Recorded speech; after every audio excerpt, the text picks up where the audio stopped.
ప్రపంచంలోనే అత్యంత ఎత్తైన పర్వతం ఎవరెస్ట్పై 30 ఏళ్లుగా ఒక మృతదేహం మంచులో అలాగే ఎందుకుంది?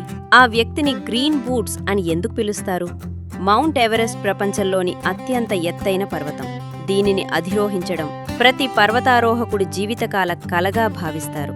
అయితే ఈ శిఖరాన్ని చేరుకోవడం ఎంత గొప్ప విజయమో అంతే ప్రమాదకరమైన సవాలు కూడా. ఎవరెస్ట్ చరిత్రలో అత్యంత ప్రసిద్ధి చెందిన మరియు విషాదకరమైన కథలలో గ్రీన్ బూట్స్ కథ ఒకటి.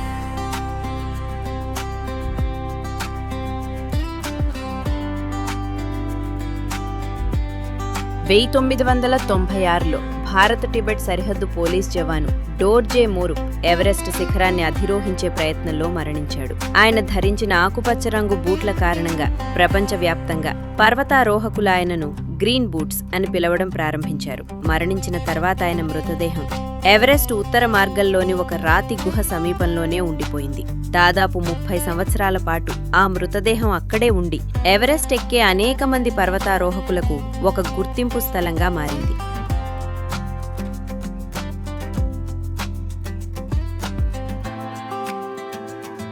ఎవరెస్ట్లో 8,000 మీటర్లకు పైబడిన ప్రాంతాన్ని డెత్ జోన్ అని పిలుస్తారు. ఈ ప్రాంతంలో ఆక్సిజన్ స్థాయిలు చాలా తక్కువగా ఉంటాయి. మన శరీరానికి అవసరమైన ఆక్సిజన్ అందకపోవడం వల్ల శక్తి తగ్గిపోతుంది, మెదడు పనితీరు మందగిస్తుంది, శ్వాస తీసుకోవడం కష్టమవుతుంది. తీవ్రమైన చలి, మంచు తుఫాన్లు, వేగంగా వీచే గాలులు పరిస్థితిని మరింత ప్రమాదకరంగా మారుస్తాయి. అందువల్ల ఈ ప్రాంతంలో ఎక్కువసేపు ఉండడం ప్రాణాలకు ముప్పుగా మారుతుంది.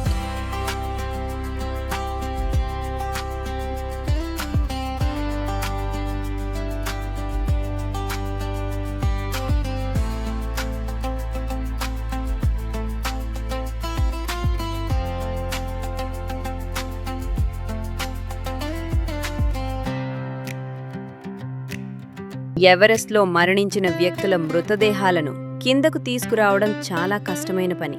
ఒక మృతదేహాన్ని తరలించడానికి అనేక మంది షెర్పాలు, ప్రత్యేక పరికరాలు, అధిక ఖర్చు అవసరమవుతుంది. కొన్నిసార్లు రక్షణ చర్యలకు వెళ్లిన వారి ప్రాణాలకే ప్రమాదం ఏర్పడుతుంది. అందుకే ఎవరెస్ట్లో ఇప్పటికీ అనేక మంది పర్వతారోహకుల మృతదేహాలు మంచులోనే ఉన్నాయి. తీవ్రమైన చలి కారణంగా అవి సహజంగానే సంరక్షించబడుతుంటాయి.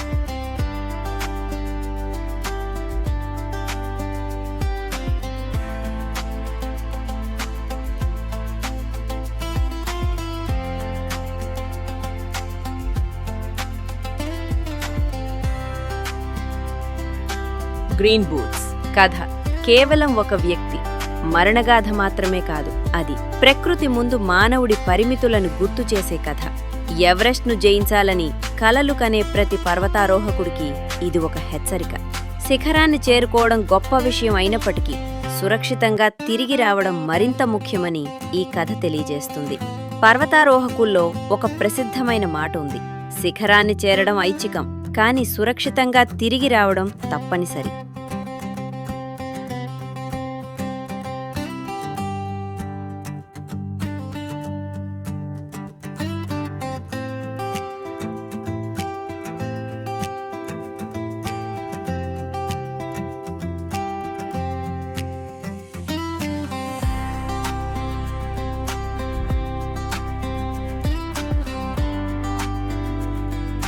ఇటీవల ఐటీబీపీ అధికారులు డోర్జే మోరుప్ మృతదేహాన్ని తిరిగి తీసుకురావడానికి ప్రత్యేక రికవరీ సంస్థను నియమించేందుకు చర్యలు ప్రారంభించారు.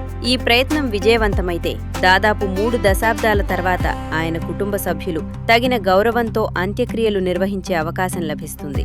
ఇది ఆయన సేవలకు మరియు త్యాగానికి నివాళిగా భావించబడుతోంది.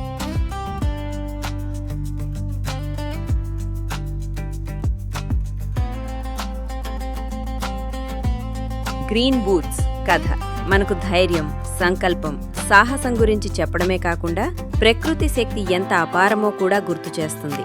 ఎవరెస్ట్ శిఖరం ప్రపంచంలోని అత్యున్నత స్థానమైనప్పటికీ అక్కడికి చేరే ప్రయాణం జీవితం మరియు మరణం మధ్య జరిగే పోరాటం వంటిది. అందుకే గ్రీన్ బూట్స్ కథ ఎవరెస్ట్ చరిత్రలో ఎప్పటికీ మర్చిపోలేని అధ్యాయంగా నిలిచిపోతుంది. మరెన్నో ఇన్ఫర్మేటివ్ వీడియోల కోసం మన ఛానల్ని సబ్స్క్రైబ్ చేయండి. సరదాగా అలా